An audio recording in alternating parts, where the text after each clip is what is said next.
The story of Final Fantasy XIV is told over the span of many years, so it's only naturally to forget some details here and there or misremember something.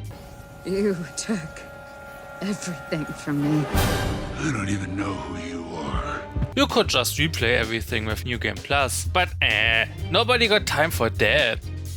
That's why I want to try with this format to highlight and explain key elements of Final Fantasy XIV lore in a short and digestible fashion. This video contains spoiler for the main story of Endwalker. A name that in recent story parts often comes up is Azem. The first time this name was dropped was in patch 5.3, which was 2 years ago, but he was already hinted at as far back as 5.0. It's no wonder when some details got lost over time. So let's refresh them. Azem in itself isn't really a name, it's more like La Habrea or Ametzaic, the title of a seat of the Convocation of 14. The bearer of this title is tasked with traveling the world and getting to know its different people and cultures.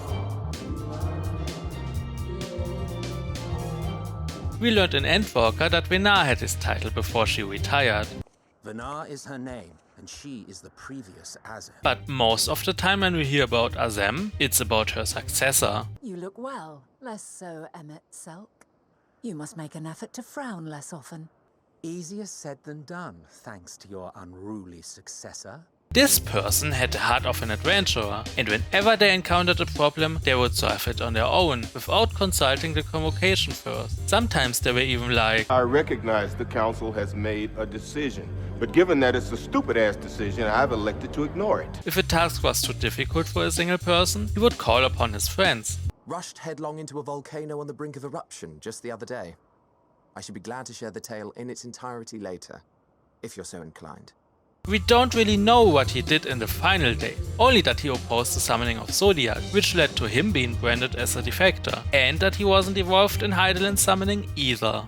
Which brings us to Shadowbringers, where the false shade of Hythlodeus recognizes our soul as not part of Azem's soul. Emet-Selch seems to be also aware of that, but he tries to deny it. This is why he seems so let down when the light begins to overpower us.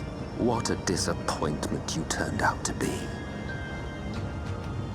I placed my faith in you. Later, when we rejoin with Ardbert Soul, who also was part of Azem, he sees just for a moment a glimpse of his old friend. But again, he can't accept it.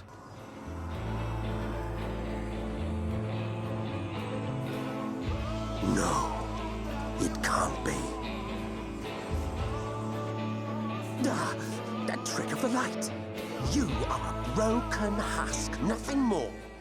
In 5.3, Fake Hythlodeus entrusts us Azem's Constellation Stone, which Emmet created in secret, since as defector they shouldn't have one. In it is sealed a magic to summon our allies. Also, this is the first time we actually hear the name Azem.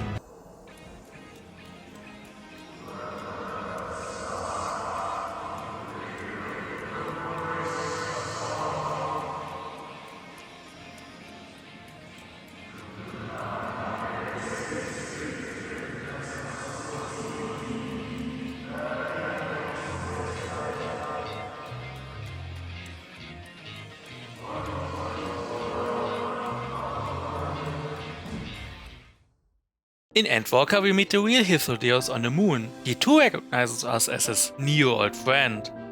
Same as in Elpis in the past, where Emmet and Hythlodeus are like, Wait, I know you. since our soul is because of the Sundering and maybe the time travel too way thinner, they assume we are a familiar of Azem. Apparently Azem is known for weird stuff. We learn about Azem's friendship with Hythlodeus and Emmet, and how Azem always tracks Emmet in his shenanigans. Don't ask me. All I know is that it's trouble. Doubly so if it's her spitting image. At the end of Endwalker, we meet them one last time. All of which is to say, expand your horizons, go forth and seek discovery. Some of the civilizations in the reflections will surprise you. As the bearer of Azem's crystal, you may consider your duty to see at least that much. I certainly did. I see this scene as him finally accepting us as Azem and entrusting us their legacy. And this is it. For now.